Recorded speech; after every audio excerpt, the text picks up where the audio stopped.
Now, without further delay, I'd like to turn today's call over to your first speaker, Chuck Tomasi. Chuck, you have the floor. Hello and thank you. Welcome to TechNow, the web series for ServiceNow administrators and developers on a variety of Now Platform topics. My name is Chuck Tomasi. This is episode 57 entitled Build Your First App with ServiceNow. I will do a quick introduction. And my name, as I mentioned, is Chuck Tomasi. I'm a senior TPMM suffering from jet lag from some world travel that we did earlier this quarter. So if something doesn't make sense, I'm blaming jet lag. And hopefully the rest of the session will come out clearly. This probably wasn't a smart idea to put this right after a big global trip because my brain doesn't know whether it's in Australia or Germany or London, wherever I went. I've been at this for quite a long time, coming up on 35. Oh man, it's almost 40 years now. Time flies when you're having fun. And it has been a rocket ride. I was a customer for a couple of years before coming over to ServiceNow. And part of the reason I am here is because I won a wonderful award at Knowledge 10 called the Innovation of the Year Award for building a custom application, very similar to what you're going to see us build today. And host a number of web series, including TechNow, Tech Shorts, community live stream, and of course, spend a lot of time on the community. But I'm not the only one here today. I would like to also introduce our next host. Yes, I'm Craig Stepp, and I'm a senior curriculum developer at ServiceNow, and I'm here because of Chuck. It's his fault that I'm here. He recruited me a few years ago. So I'm coming up on 5 years. I've been here since 2014, and I've been working in previous experience in the professional services as an orchestration principal, and now I work in the training and certifications, and I orchestrate a lot of the back-end stuff that makes these labs happen. That if you've seen them at Knowledge or taken any of the training classes that we offer, a lot of that back-end stuff with the instances, that's what I'm responsible for, as well as a host of other stuff, but that's a good chunk of it right there. And I'm into podcasting, photography, Linux, and coding, and all kinds of fun stuff. And now off to Stacey. Hi, everyone. My name is Stacey Bailey. I'm a principal curriculum developer focused on platform-level training. I've been in this business for about 23 years. I actually grew up in a mom-and-pop computer store that my parents opened in 1981. So the bus would drop me off there, and I'd just teach myself what I could. Oh, I'm jealous. Privileged childhood. Yeah. If you want to learn logo, CPM, WordStar, that's still me. But I've been working with ServiceNow for about 9 years now, first as a customer, owning a large domain-separated environment with about 120 customers onboarded at that time, then as a partner, and now as an employee. So I tend to go more towards the artistic side for hobbies. I'm doing plaster casting, and I want to do metal casting coming up soon. But I've also got all the parts for a new gaming PC in my online shopping cart so I can build a rig, and I'm still trying to figure out which VR platform to go on. So we'll see if I hold out till Christmas. I don't have much hope. It should be fun. All right, we've got a great show for you today. We'll begin, of course, like we always do, with a quick tip, what you can learn by hovering. And that's not in any kind of creepy way. It's just talking about what you can do by hovering your mouse over stuff in the platform. Then we get to the main topic, building your first app with ServiceNow. We will be doing a little bit of answering Q&A during the presentation. We've got Craig on point for that. If we don't address your questions during today's live show, you will be able to see the answers posted on Community afterwards. 2 quick plugs before we get to the quick tip. Save the date for Knowledge. We'll be back in Las Vegas this year, May 5th through 9th. Mark it on your calendar. When you click these Save the Date and get updates, you'll know when registration opens up, early bird specials, etc. So make sure that you've got that earmarked. Also, make sure to visit the Customer Success Center. That's just at servicenow.com/success. And there we've got a lot of curated content to help you achieve business goals, no matter what they are. About midway down the page on the Customer Success Center is a link for upcoming live webinars. Not so ironically, Build Your First App with ServiceNow is right here, but then you can see the other webinars that are coming in the future and get on-demand access to past webinars. So it's definitely worth checking out. Even if you're a current customer, you can look at different ways that you can expand your use of ServiceNow through the enterprise. All right, with that, we're trying to get you to the main show, but first, Community Quick Tip with Craig. Yeah, so thank you, Stacey. And yeah, as you mentioned, this is what can you learn by hovering, and not hovering as in looking over your coworkers' shoulders or lingering in the break room to hear what people are talking about. No, we're talking about looking at records and ServiceNow and hovering your little mouse over them and see what we can find. And sometimes there's some surprising information that's right below the surface without having to click around, which can save you time. One of those would be, first one is finding a table name. Lots of times this will come in handy, especially if you're doing some development and you're looking at one record but has a related record on it. For example, the user field you can see under the instructor column there. And so even though we're looking at maybe some lab templates on the one side under name, the user record is right there in the instructor, and if I put my mouse over my name, you'll see down at the bottom, in the bottom of your browser, the little status bar will show the table. So there it is, sysuser.do, sysuser, and you'll know exactly which one to go to without having to go to the record and right click and look at the table definition. Another one I like to use is the time ago. And this comes in handy for me because I do a lot of scheduling for labs in ServiceNow, and I want to know, hey, when did this launch? Is it supposed to launch? Sometimes it'll say 3 hours from now or 3 hours ago. So it's easy to look at it when I'm trying to deal with time zones. So maybe the time doesn't make sense to me right off the bat, but I can hover over it and you can look at the go. And as a side note, if you go to the gear, I put this in here also, it's not really part of the hovering part, but if you go to the gear, you can change the way the calendar dates are displayed from calendar to time ago, or you can do both. So they just kind of show there in the column. That is so useful. So you got a bonus tip right there.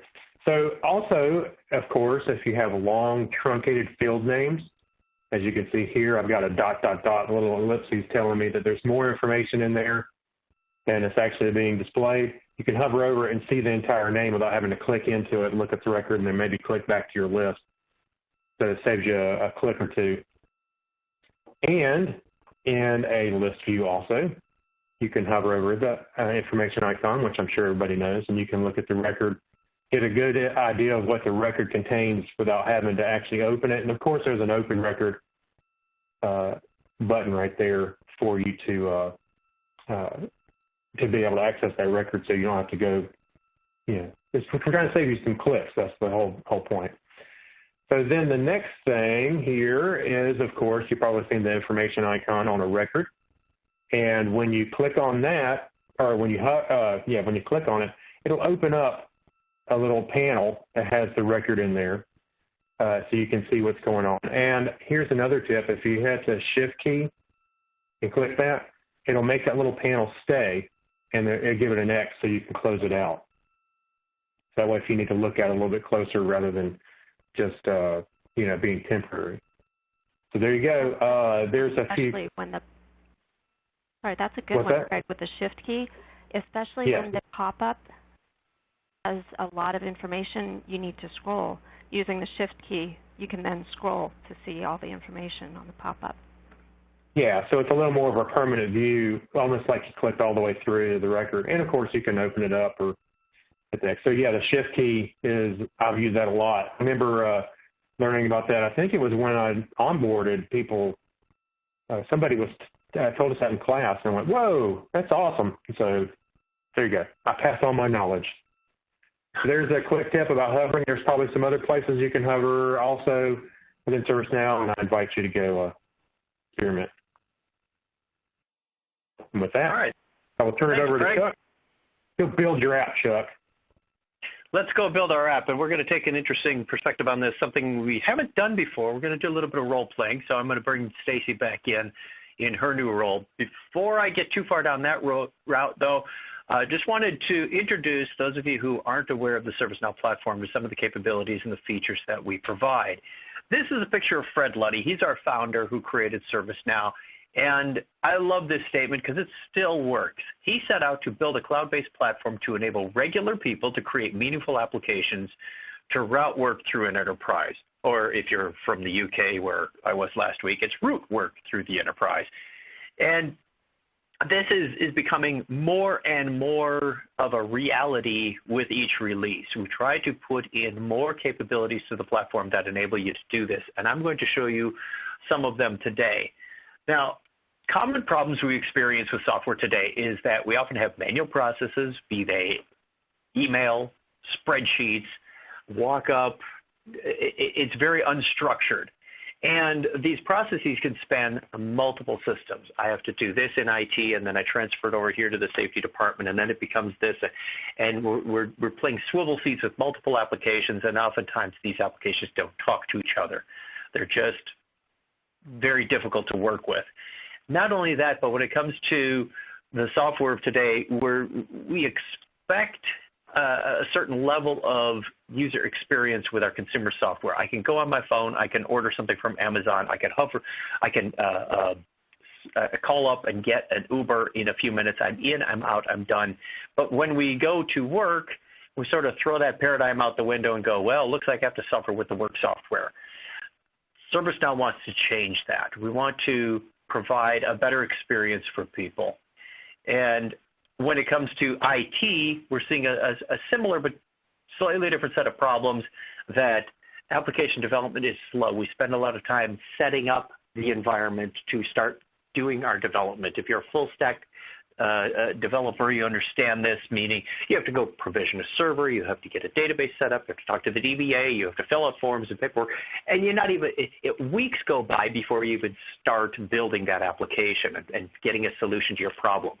We don't like that, we don't want it, we can help with that. And often these applications, these solutions are unique. They're bespoke to the problem they're identifying. There's no reusability of these components. We want to help you with that as well. And the infrastructure, don't even get me started on what has to happen behind the scenes to that. So to address some of these, we want to put in place, and we have, I'm not going to say we want, we have put in place the ability for anyone to build applications quickly. This is key to success in using ServiceNow. We've got features like delegated development, where we can extend the capabilities beyond just the ServiceNow admins to say, all right, line of business people, a process owner, business analysts, people who don't normally consider themselves developers. They're doing solutions in spreadsheet. They're doing solutions in Microsoft Access. They're doing solutions in whatever tools they have access to. They're building ad hoc solutions to this. There's a gained value in building these all on the same platform. We avoid the swivel seat. We can include things like automation, building integrations, particularly with features that hopefully we'll have time to get to this today, to like Flow Designer, to build out a workflow to drive and automate that process, integrate it with third-party solutions using reusable components. This is what we're after. We want to provide insights with reports and dashboards and status pages.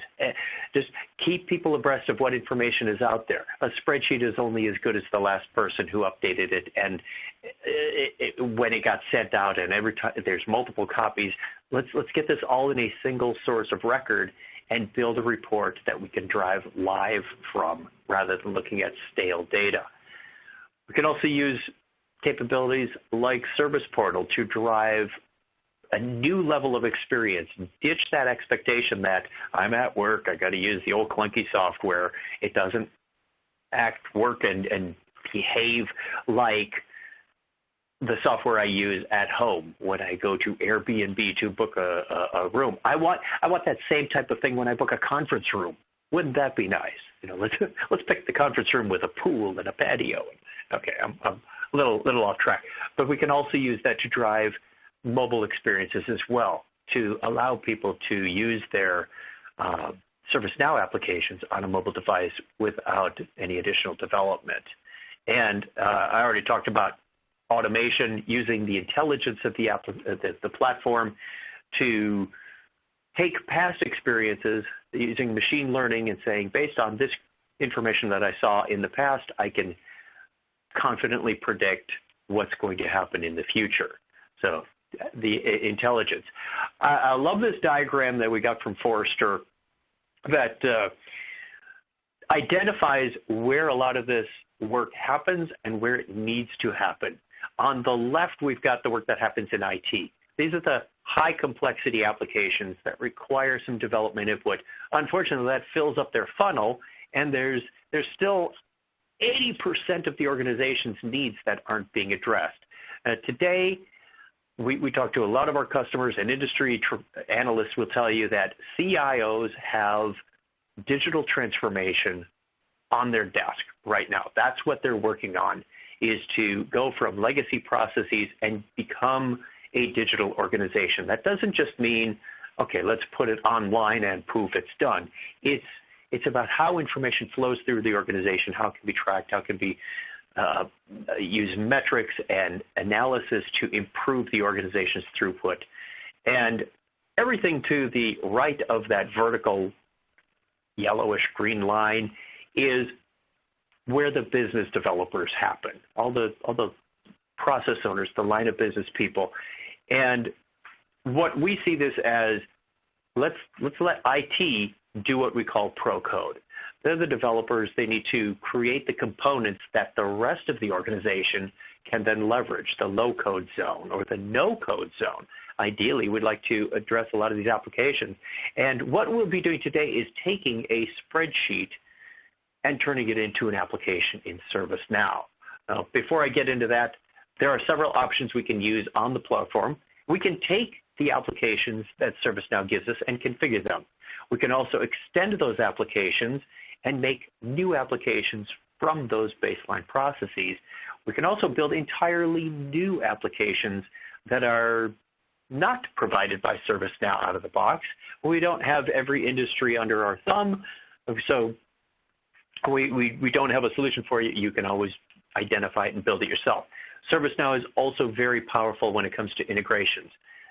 Almost every application that I've written in my 10-year career at this point has involved exchanging information with some sort of third-party application, whether it is receiving information to then process or sending a result out to that, or in some cases, both directions to keep things in sync. And then, of course, we can employ the platform intelligence around machine learning, artificial intelligence, and that kind of thing. To visually put it, this is my old home in Wisconsin. We took the existing house and we started replacing doors, windows, flooring. We even added on a new garage. This is configuring a ServiceNow application. I still have the same foundation. I still have the same room layout. I've upgraded a number of components by saying, take out the hollow core doors and put in the solid 6-panel oak doors. Made the house much more soundproof. Let's tear down the old garage.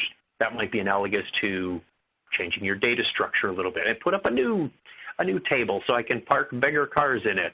So very similar to, just to give you a visual analogy of what's going on.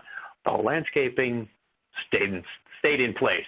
Now, when it comes to extending existing ServiceNow applications, I could take some of the out-of-box applications like IT Service Management, which comes with incident, problem, and change, and some other applications, and extend those to say, all right, this is a manufacturing incident. This is a legal incident. This is a safety incident. I'm using the same base application and replicating it to then be able to put on the pieces and parts that I need to make it my own. That's why all of these houses look the same, but interior, they've got different furnishings, they've got different decorations on the walls. They are functionally the same framework, but we've tweaked them a little bit for each process that they need to address. When it comes to custom applications, that is a beautiful home. I wish I could find out where that is and go see this. Looks like it has a wonderful view. This house was built for a specific person, for a specific purpose. Has a wonderful oceanside view, needs some extra windows. They probably went to an architect and said, this is what I'm thinking about. So gives you an idea of what the difference between these different types of applications, configuring, extending, and creating a whole new custom application.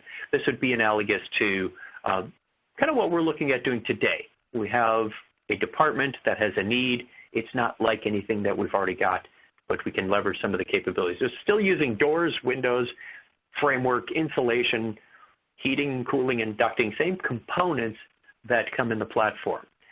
And then when it comes to integrations, this is how we connect these things together. Just visually, you can intuitively see I'm moving people between buildings.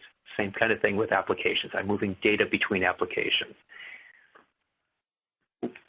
What can I say about platform intelligence? When it comes to the home analogy, this is the same kind of thing where I'm using smart technology. I'm using platform intelligence to be predictive, give me analytics, be more cost efficient, very similar to what you get out of your smart thermostat or switches and lights and outlets today, sensors, that kind of thing.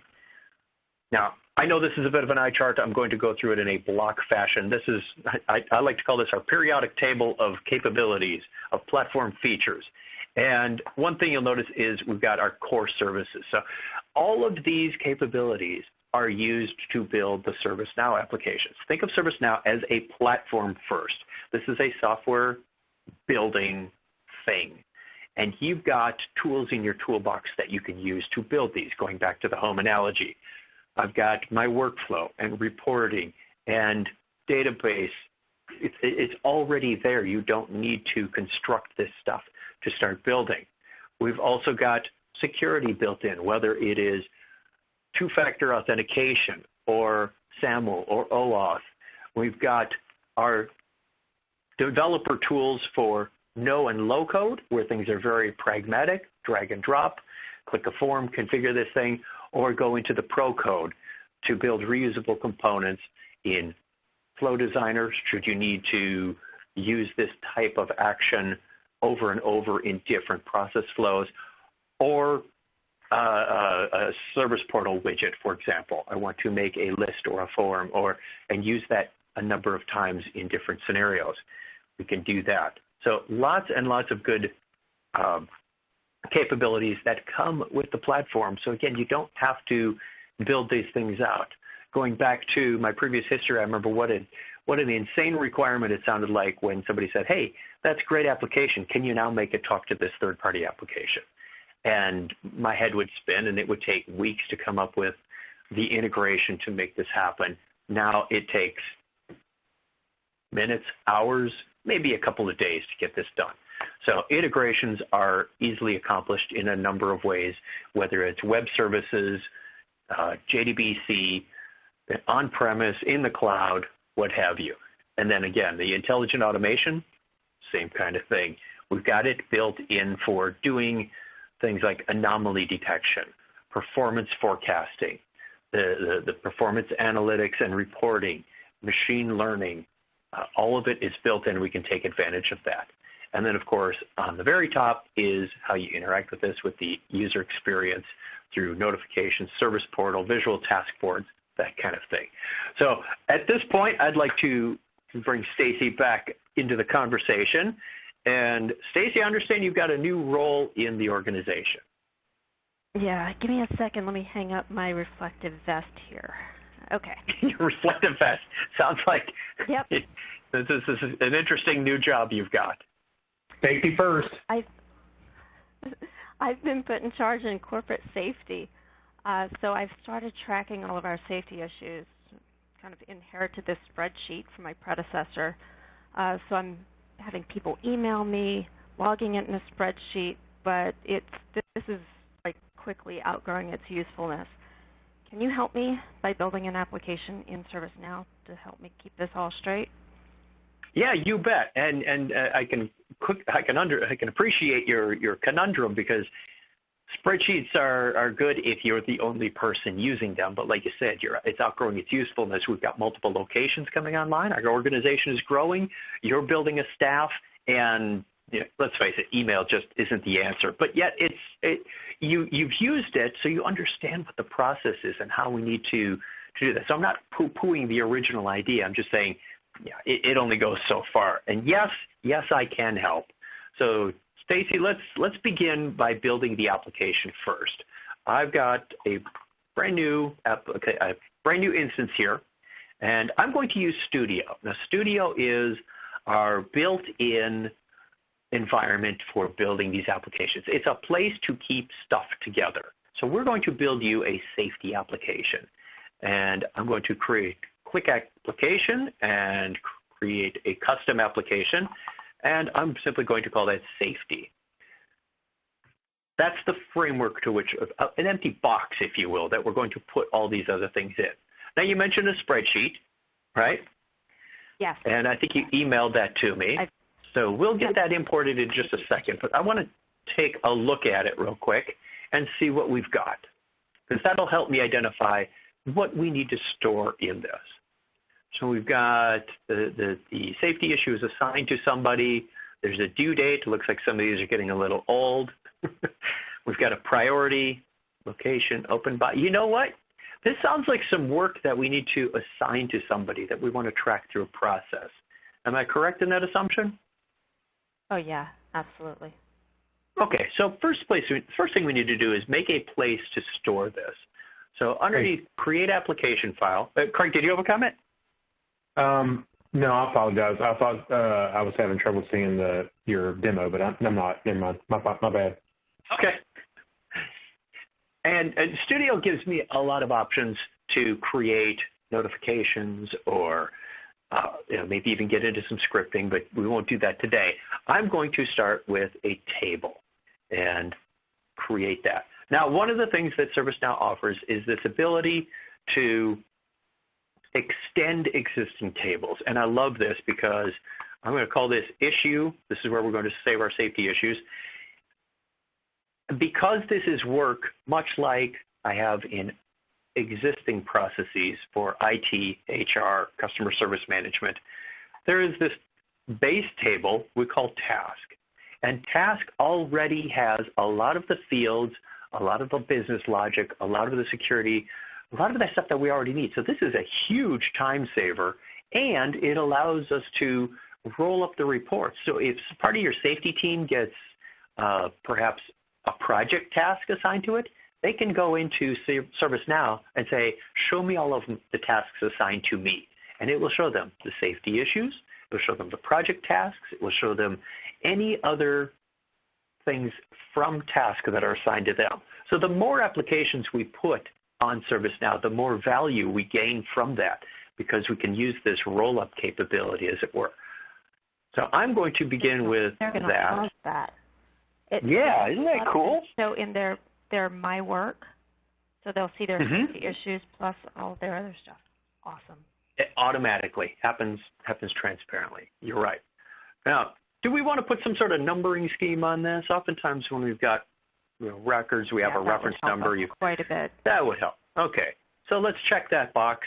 And I don't know about you, but I see ISS and I think of the International Space Station. So let's make it a little more self-descriptive that the prefix to this record identifier is more safety related. So I'm going to spell it in the way that the cool kids do now. They don't use a whole lot of vowels and they leave letters off. We'll call that safety. And here we go. I haven't involved a database administrator at this point. We didn't need to set up a schema. I don't need to know any SQL commands. I'm building tables. Woohoo! How's that? And you and I are fictitiously sitting in a conference room just doing this off the top of our head. So we've got a place to store this. What do you say we go take a look at the form. Let's see how this will appear on the screen. We probably need to do some tweaking. One of the things we inherited from task, I got to fix my pop-up blocker here and say always allow. One of the things we inherited from task is the form layout. It's a good starting point, but it probably doesn't meet your needs. Am I right? Be loading, so not yet. Still loading. This isn't my production instance, so we don't have production capabilities. I assume the things that I have in the spreadsheet are what I need to really see at a glance. Okay. Know where things are.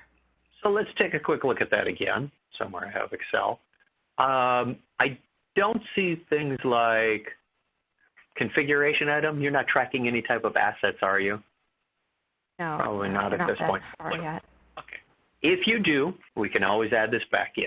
Very easy. So I'm just going to click X and away it goes.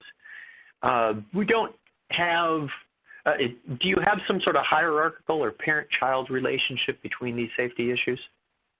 Maybe in the future, but I don't need that to get started. Okay. And are we at anything else you see that you probably don't need? Most of these are really quick, so I don't know that we need work notes or priority. Okay. All right. I did see priority on your spreadsheet, though, so maybe we want to leave that one. Oh, that's true. Yes. Okay. Sorry. Good. Now, anything you need added that let's see, we've got a location on here, so we probably want location. Definitely. And before I go creating new fields, let's see if the task table has something to offer me. So let's see if there's a location field on there already. Let's just simply drag this out. And you could do this too. At the end of this, I'm going to give you the ability to tweak this form as you need. So you don't even need to call me up and say, Chuck, can you add another field? You can do this yourself. So easy as dragging and dropping this around. This is the form designer. It enables very easy manipulation of the way that data is presented and the data that we can store. We also have, what did I see on there? Due date? We want a due date. Yep. Need a due date. I'm just randomly placing these around on the form. We can always rearrange them quite easily later. Got another one for me? Open by? I really want to see. That would be nice, right? So you can go back and ask additional questions. And what else? I think I saw on the spreadsheet a category. Yeah. Right? You got big, small, medium. So let's do category. Oh, we don't have a category field, Stacey, so I think we're going to have to create one. So over on this next tab, I have field types. How would you like that presented to the end user? It seems like a very small list of things, so I might suggest a drop-down list. Yeah, we call that a choice list because it gives you a finite list of choices. And it is a brand new field. Again, very easy to create. I'm going to click the cog icon and name it category. And we'll name the actual underlying field name category. It is a choice type because that's what I dragged out here. Let's go to our choices first and figure out what we want. Yeah, go ahead. Yeah, we're just really doing categories of big, medium, and small right now. Okay. Do we still use medium? It looked like it was in there from a long time ago. It's up to you. We still have it. I'd like to have it. Okay. Just so that if we have the historical records, we don't lose that. Very good. Very good. And I see drop down with none, so we're forcing them to make a choice here, right? Okay. I don't know. So you want it mandatory? Do we? I don't know. What do you think? Totally up to you. If it says none and it's not mandatory, they could leave it empty. But if we make it mandatory, they have to choose one of those big, mediums, and smalls. Mm-hmm. Or we could make it just drop down without a none and have it default to small. Totally up to you. We got easy flexibility with these options. Let's set a default for right now. We'll see how that goes. And if people start just leaving it and ignoring it, then we'll make them choose. So my preference is if you say it's a big issue, they're going to if it defaults a big issue, people tend to over-exaggerate and assume it's a big issue. Kind of like if you give them a priority 1, they'll take it. Like everything's a priority 1. Let's default to small and see how we go from there. And that's it. We have made our form. Now, before I take a look at that, I want to jump back to the main browser window and see where we are in terms of this development. We're working so hard on this. If I look under the safety menu, I see issues. Hooray. And I have a list of nothing because there's no records yet.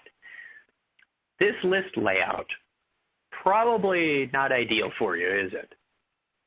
No. I think every time we have a task, it's going to say issue, issue, issue, issue. So I'm going to make some recommendations. You tell me what you think of them. By using configure list layout, I'll first take off the task type. Anything else you'd like on that list? Maybe make it look similar to the spreadsheet? Yeah, definitely. We need the due date on there. Okay, let's put the due date on. So underneath my list of, these are all the fields I got from task plus my category. I don't know if you want the category on there or not. Green. Oh, you are asking the tough questions, my lady. The green ones refer to records from another table. We call those reference fields because they reference information.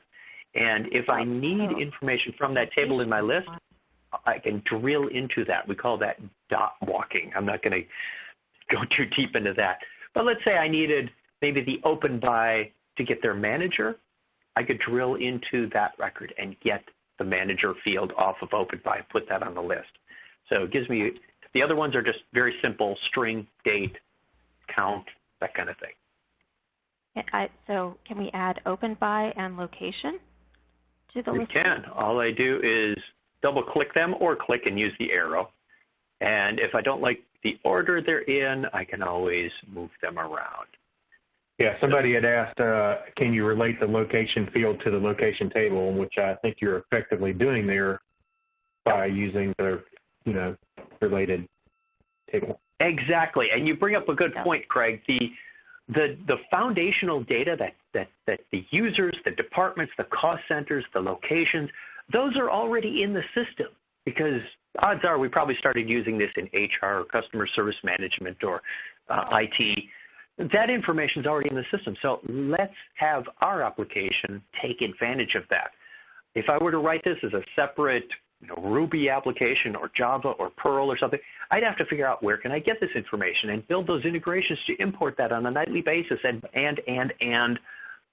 time saver here. We've already got all that information at our fingertips. Let's just take advantage of it. So there is our lovely list. Still have no records. So Stacey, I'm going to suggest at this point we bring that legacy data in and ditch the spreadsheet. Hey, by the way, I do have one more quick question. Yeah, fire away. So now that you build this form and whatnot, so will Stacey have access to edit it if she has to? Or are there any roles associated with that she would need? I'm going to give her that access in just a moment. Yep. Well, then I didn't mean to step on your toes. No. Don't let me forget. That's an important feature that I wanted to. That's part of the reason why we're showing this is to enable. Remember Fred Luddy's vision? Ordinary people to build amazing applications, and that is the gateway to doing that. So Let me go in and use import. So I use the menu option for import, and it says, would you like to create new records or update existing records? Well, I think we're pretty certain we have nothing to update. And if I didn't already have this wonderful Excel template, I could export one and copy and paste my legacy information in there. But Stacey's done such a wonderful job with this, especially her Latin on the short descriptions is terrific. I don't need the template in this situation. But if I did, it would download, have full instructions on how and what to do. So I'm simply going to choose the file and upload it. It looks like my column names pretty much matched the fields that we put in that table that you just created. So you are absolutely correct. Right. And if they didn't, we can easily tweak that and make it. So now that it's actually put these into a staging area that I can preview. And if there are any warnings or issues, I could address them there. So I click Preview Imported Data, and I have, 27 records that have all been done.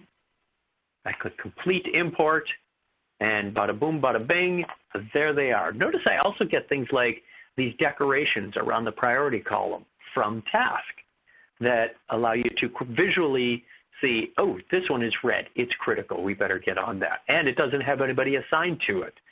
So I also want to show you something else you get for absolutely free. Let me refresh that list. And if I take a look at the Assign To menu, I have this thing called Visual Task Boards. You're going to love this, Stacey. You ever put a Post-it notes on your planning board and move them around as you go through? They call that a Kanban style thing.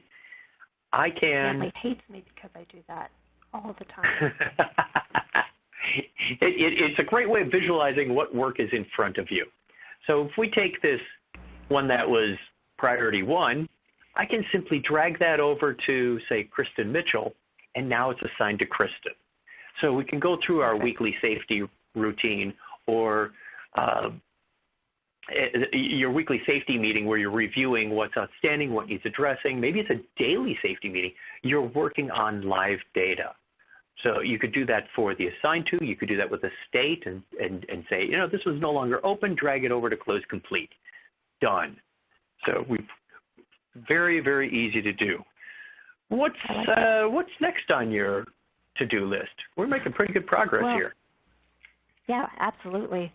Well, we just found out that we've got a new regulation coming, and so we've got approval. So before we can close an issue, we need the person who created it or opened it to actually approve the work first. So what? Regulations making your life a little harder than it should be? I can't believe it. Imagine that. Yep. Compliance, you got to love it. All right, I have an answer for you. I have an answer for you. This is called Flow Designer, and I can enable you to use this as well. Again, no scripting involved in this process. I'm going to go into Studio once again and do Create Application File, and underneath Flow Designer, I'm going to create a new flow. Now, job number 1, make that window big enough so we can all see it. I can create a flow or a reusable subflow. But in this case, it doesn't feel like it's reusable anything. I'm going to write an approval that's specific to this process. So safety approval. And we had whiteboarded very simply that we need to ask for an approval from the person who opened by when it gets to a certain state. Therein lies something we need to add. Let's go back to Form Designer. And the state has, again, inherited from task. Do you use all these? Does this look like a good starting point, or do we need to remove anything? I think it looks like a good starting point. Okay, but we do need to add an approval state. When it's in approval, it's getting approved, right? And we'll give that a number. We can even sort that in the choice list, that drop-down list, into the proper order so that it flows with our process. Save that. And that's really all I need to set this up. Now, my process flow, as we said, when it gets to the point where the technician does their work, they change the state to approval, and that's going to trigger this flow, hence the name Add a Trigger here. We want to say, when should this flow engage? When should it get started? We'll create a trigger when the record is updated. And let's go find our issue table, because those are the records we're going to watch for. And trigger this when the state changes to approval. There it is. Now, odds are some of these may be rejected, and we'll want to get another approval. Well, if we only run it once, it won't get that second approval. So let's switch that to always, and we are done. So when the state changes to that approval state, we're going to run some series of actions. Underneath the actions, we can ask for approval. It's right there, easy as that. We're going to ask for approval on this issue record. I can either drag that out or use this icon, which we call the data pill picker. You can imagine that icon looks like whatever you like, a martini glass, a cannonball. Some people have suggested the Hunger Games. I don't know where they got that from, but we pulled that up in one class and said, okay, maybe whatever you want. Whatever you're smoking, I want some too. And we are going to approve when anyone approves. Now, we're only going to get one approval, and you said that was the person that opened the initial safety request, right? Right. Okay. Right. So if I'm sitting in my office and I look out the window and say, hey, there's ice on the sidewalk, I report ice on the sidewalk. Your safety technician goes and sprinkles some salt on the sidewalk. I have to go look and say, yep, the ice is melted. I approve. Something similar to that, right? Yes. So now I could either put in Chuck needs to approve this, but then I'd have to approve every single request, or I can use data from the record itself. Again, I can either use the data panel over on the right or say, let's go to the trigger record and use the data from the opened by field. Let me just click that. I'm sort of dragging things all over the place. And because my font is so large, it formats this a little funny. You see, if I make that normal size, it will look a little better. But just so it's readable on the screen, we'll do that. So there's my approval. That's about it. Now, in respect of everybody's, yes? What was that? Like 2 days to approve? Can we give them 2 days to approve it? We could give them 2 days to approve. We can say after 2 days it's automatically approved or rejected or whatever. We've got the ability to put a watchdog on that, if you will. We can come back to that in a bit. Now I need some logic. What should we do if it's approved? So if it's approved, then we're going to take the approval state is approved. We're going to keep this very simple just for sake of time. I know we're running a little shy, and Craig probably has some more questions he wants to ask. That's it. We just say if it's approved, then we'll go back to the actions and update the record. Which record are we going to update? The issue record, of course. And set the field value, state, is closed complete. If I see that salt is melted on the sidewalk, I'm good. Let's close it. We're done. If it's not, now I have a couple new conditions in here. I can do an else, and you can see this is reading very similar to how we did it on the whiteboard. We may have used some symbols or whatever. Very easy to translate our business flow into actionable items. This time we'll update the record, and if it's not approved, I'm going to assume it's rejected. We'll take the same issue record. Oops. My dragging and dropping skills are failing me. This time we'll set the state back to work in progress. So safety technician, you've got to try again. That's it. I could add additional things like a notification. I can even hook in integrations to Slack or Microsoft Teams because I know your safety technicians hang out in Slack. Sometimes it'd be nice to send a notification that way. By the way, your safety issue has been rejected. Nice thing about this is I can test this all from within Flow Designer without having to set up additional records. And without going through the process of let's open something, let's move it along to approval, let's test. I can test it all with this test button. But I have faith that it's going to work, so let's activate it and see it in action. We are automating this process, meeting your compliance regulations, and having a wonderful time doing it. So we'll find one that is in open state. Here's one in New York assigned to Luke. Apparently the sit ante dui visi sit needs addressing. I don't know exactly what that means, but we'll be happy to help them out. And if I set the state, oops, that's the priority, set the state to approval and save it, Flow Designer is going to engage at that point. It says, hey, I see an issue record just changed to approval state. Now, ideally, I'd like to see the approvers on this form, which is easy to do. we're going to add a related list of approvers to that form. And sure enough, there's Howard Johnson. Howard is the one who opened this. He's the approver. And when he says, I approve, Flow Designer finishes the flow and says, oh, I see it's done. I'm going to set the state to, watch this, my hands are not on the keyboard, close complete.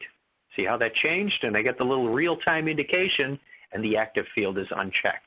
This has automatically closed itself. I've automated the process and met your compliance needs. Now, I realize there's much, much more we could do to this. We could, again, send notifications. We could do reports on this. There's, there's a ton of things that, in fact, I wrote them down. It's so much fun. Does that look like it'll fit your needs, Stacey? This is going to help us tremendously. We can get started with this. What else can we do with this in the future? Well, I'm glad you asked because I'm going to tell you.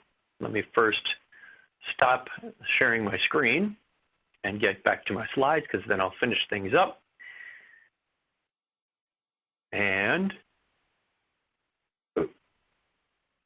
get back to the slides.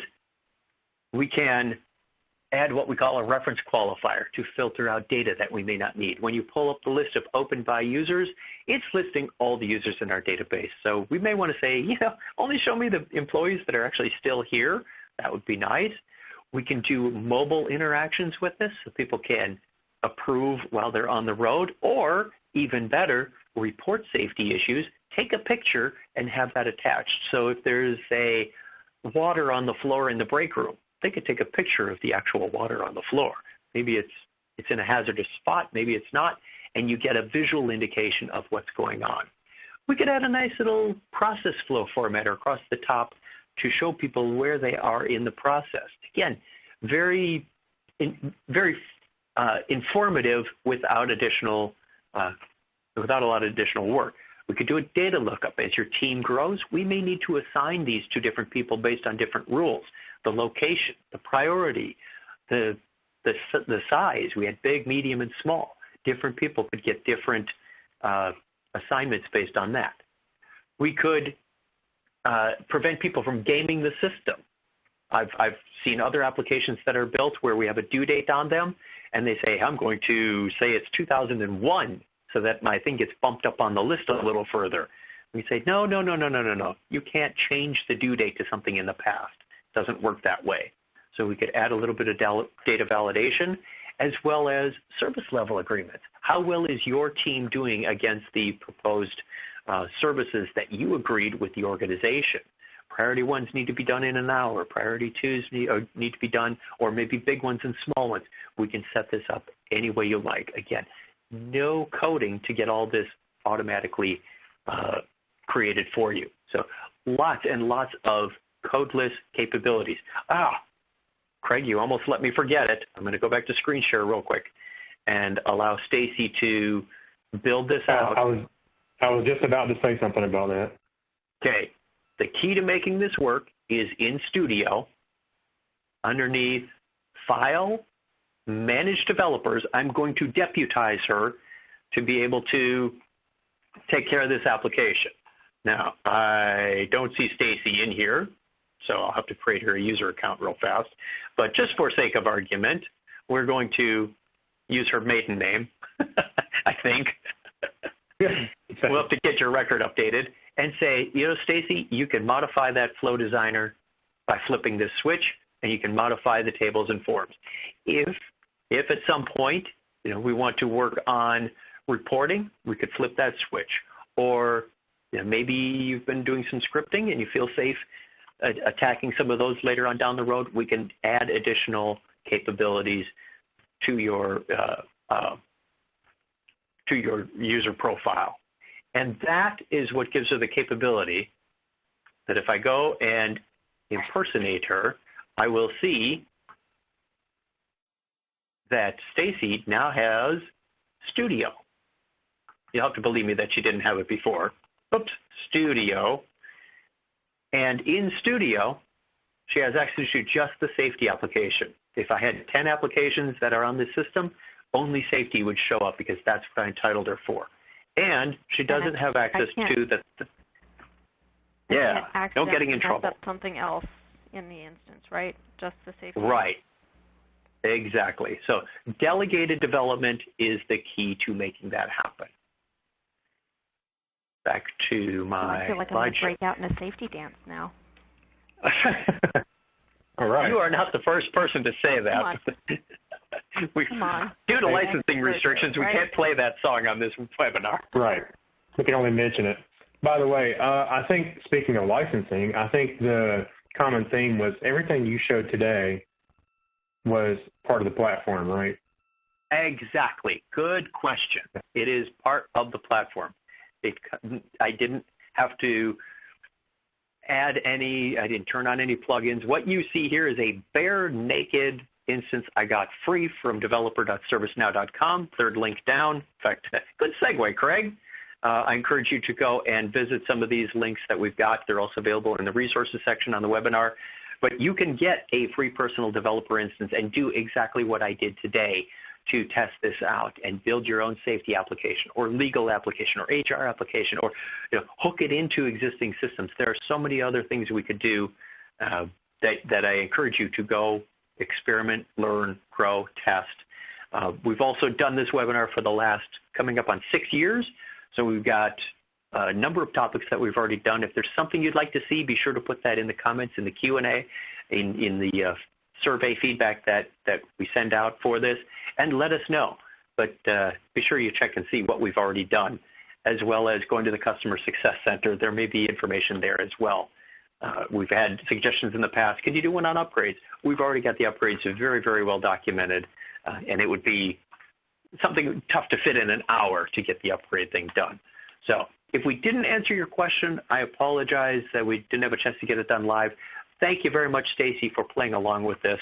I think it told a little bit better story. I wish we had another 30 minutes that we could build some more stuff and show you just how easy and quick this is, because this is a very natural scenario that you can go through with your clients, with your, if you are a process owner or a business analyst, or you consider yourself, I'm not a developer, and you want to get more into this, work with your IT people that are using ServiceNow and work with them to get delegated development, to get applications spun up quickly and convert those legacy spreadsheets into functional, intelligent applications in quite literally just a matter of minutes.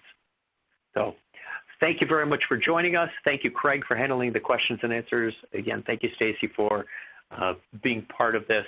And we look very much forward to talking to you again in the next episode about Virtual Agent. So stay tuned for that. I will. Thank you.